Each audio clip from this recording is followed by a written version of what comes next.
So working on a five-star property, I've kind of learned how to tell when someone has a lot of money, like on a initial interaction, and not for any reason. It's just kind of, It is what it I is. guess, being in that environment, you kind of want to know like who's serious and who's not because you don't know who knows who, and ultimately you can get fired for any little thing.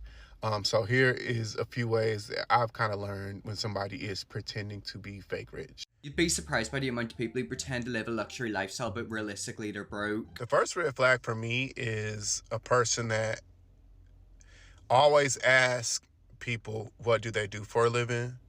I feel like that's a very clear sign that like you don't have money and you also are an opportunist, because people say when I hear people ask in an initial conversation and there's no reason to ask this question, it comes across as, what do Condescending. you do for a living so I know how I should treat you? Oh, yeah. It's not a first date.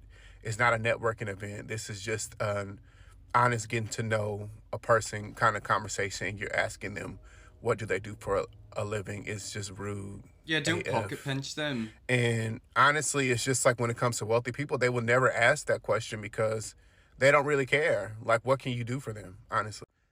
Another sign to me is seeing how people treat um, other people that they feel they cannot benefit from, like someone that is rude to someone in Oh, housekeeping that's a or a big one. Trust me, I've waiter seen that. or, the Cleaners. valet or anybody. I think that's like a clear sign, like a person that is just rude and condescending and disrespectful for no absolute reason, that you're fake rich. A lot of times I think people, they watch reality television and they feel like that is how most wealthy people act in real life, and that is so not true.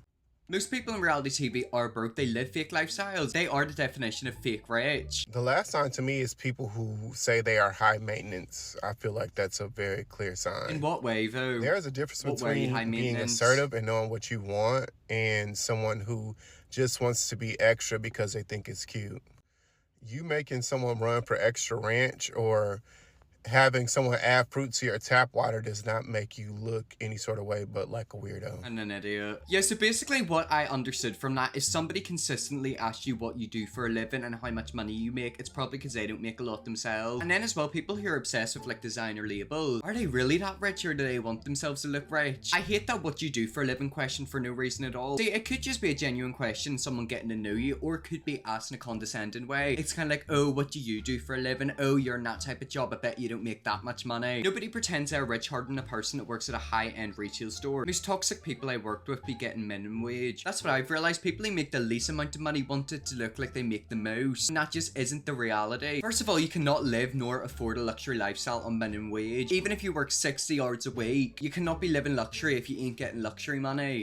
Here in my 30s and I'm watching my friends who married for money regret it. Regret it because you know what? First of all, the economy is bad. So these men are losing their money. So the money, you just can't rely on Those the money. crypto kings, they're shaking. Crypto kings, but also, honey, even the stock market, like they are shaking in their boots. My best friend Paige's mom, to give credit, her favorite quote was, "If you marry for money, you will work for the rest of your life." Oof. How powerful. I hear this all the time, this phrase, and the one, if you marry for money, he will make you earn every single penny. I hear these True two in some phrases all the cases. time. And I do agree that if you marry for money, only for money, it must be really exhausting to spend your entire life Pretending you pretending like that you that love man. these men. It must be really, really exhausting. I have never dated an old money kind of guy or anything like that, but I'm currently dating a man who is making good money, Good on his you. own money, and who has a provider mindset and who absolutely pays everything for myself. I don't have to work. And from my own experience, this couldn't be further from the truth. Now, I think the only difference is that I always wanted a provider man who I also loved. And that is the big difference in your case, because these women do not love their men. Some of these women are not with the men because they want them or love them. They only want the money, not the actual man. So yes, I was looking for a man who would make me a stay-at-home wife. That's fine. But at the same time, I wanted the love, I wanted the Good. Disney That's the way it fairy should tale. be. I think that is just being a smart woman. And from my experience, that is not true, okay? I don't have to work, period. I don't have to earn it. Because you actually love Yes, your man. I do the cooking and the cleaning, but only because I want to. I want to make my man's life easier, okay? Last week I was really sick. I spent the whole week in bed, and my man had to do all the cooking and cleaning by himself. He told me that if he had to do it for the rest of our lives, he would do it because he loves me so much. And all he wants is to keep me.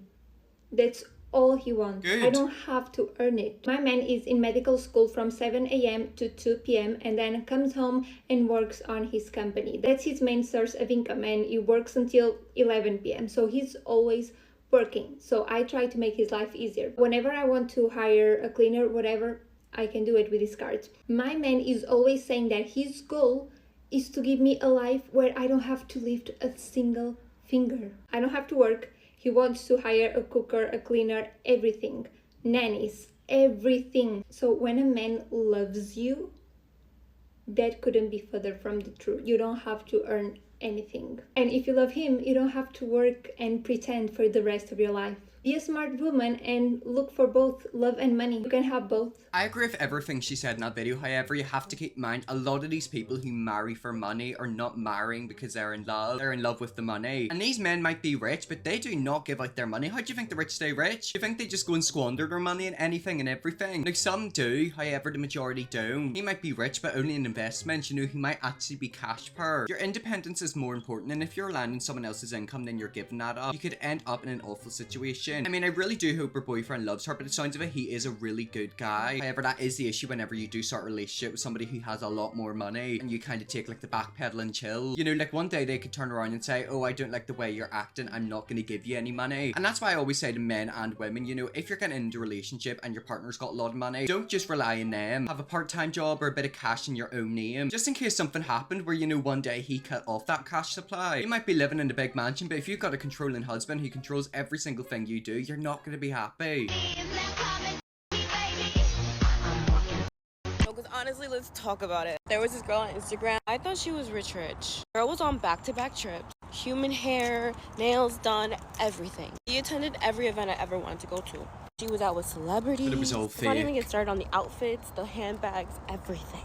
And it wasn't until I made friends with her friends. And honey, they weren't her friends. When I tell you the tea was hot, like Shorty couldn't even afford gas. Oh. Gas, bro. That's They were literally bad. complaining about her asking them for $20 because she was stranded. So Shorty was just on a trip to Jamaica. I think the worst part for me was when they told me she only had like $3 in her bank account.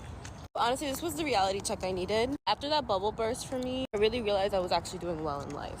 Now every time she posts, I'm just like, because she'll really spend her last dollar on getting her Instagram posts and hair and like background, but she can't even afford to eat.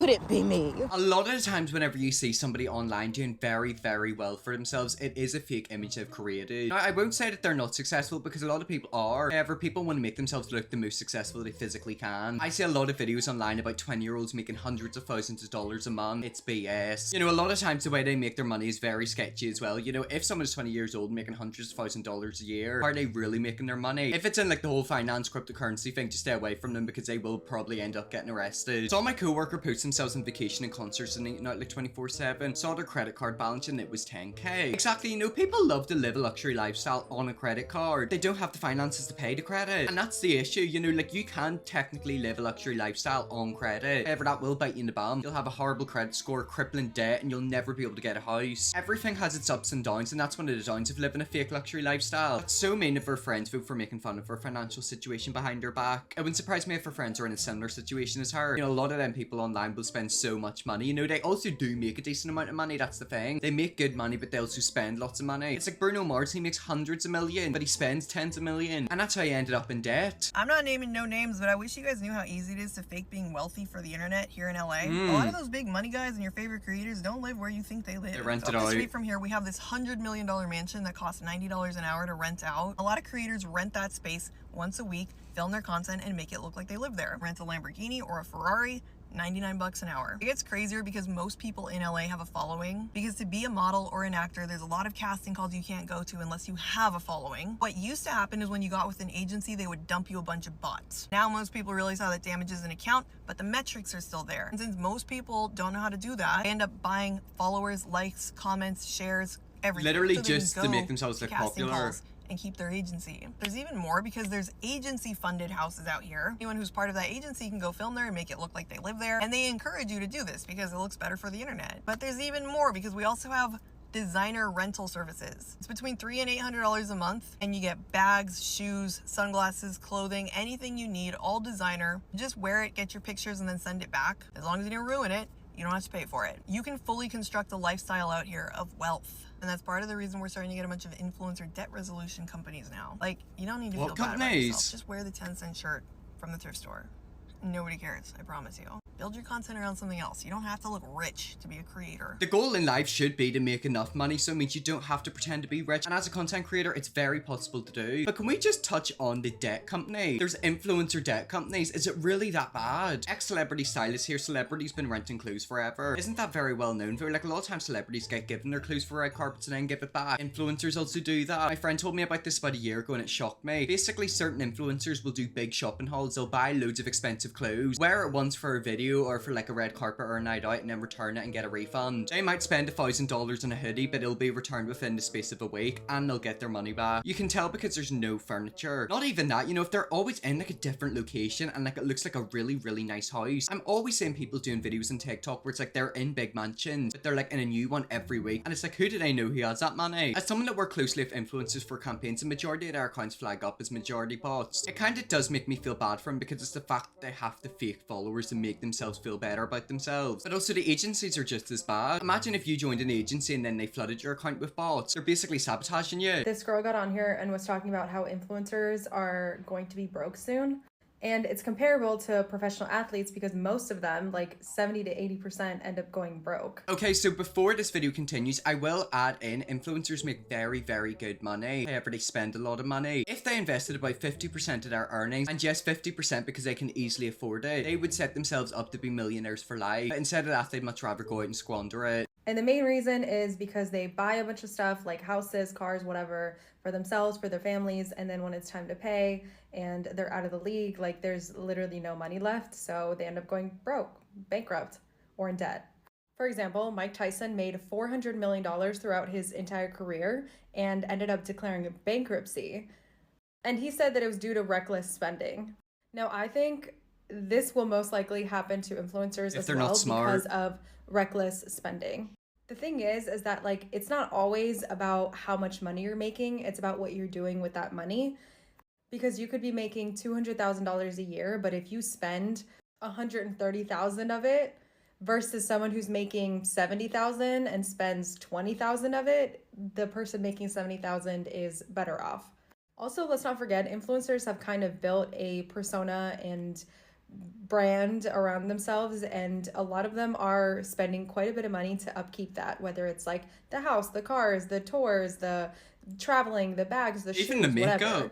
And I just really hope that a lot of them are putting it away and investing They're in not. it, because when all of this comes crashing down and YouTube or TikTok or Instagram is no longer like a really big thing, kind of like Vine, I definitely hope that a lot of them have some backup money and backup plan. I will add on to that little last bit. YouTube, TikTok, Instagram, it's never going to go away. The biggest issue an influencer will face is staying relevant and keeping their followers engaged. YouTube's never going to shut down. They tried to shut down TikTok, but it's still up, etc. That situation will never happen. However, what they have to do is stay consistent and keep their followers engaged. And that's where the big issue starts, because they start spending lots of money if they don't have. They make so much money, and I mean some make millions a month, hundreds of thousands a year. They spend so much as well, and that right there is why you have to save. This is why everyone should learn how to invest. I should teach this in school. Not even just investing, just budgeting. I've looked back to some things I've spent my money on. I've actually started budgeting as well. Even with Netflix and Spotify, like I'm paying for the biggest subscription. Only 2 people use it, me and my mum. Why do I need to be paying for the subscription that can have 4 concurrent viewers at one time? There's only ever going to be 2 at one time, and it really does my head. And when I look back at some of the things I've spent my money on, so much has been wasted. Well, anyways, guys, for leave that video there. There's some people who are living fake lifestyles. If we see me look at more people faking it until they make it, let me know definitely will. Press bigger subscribe and see you all tomorrow for another video.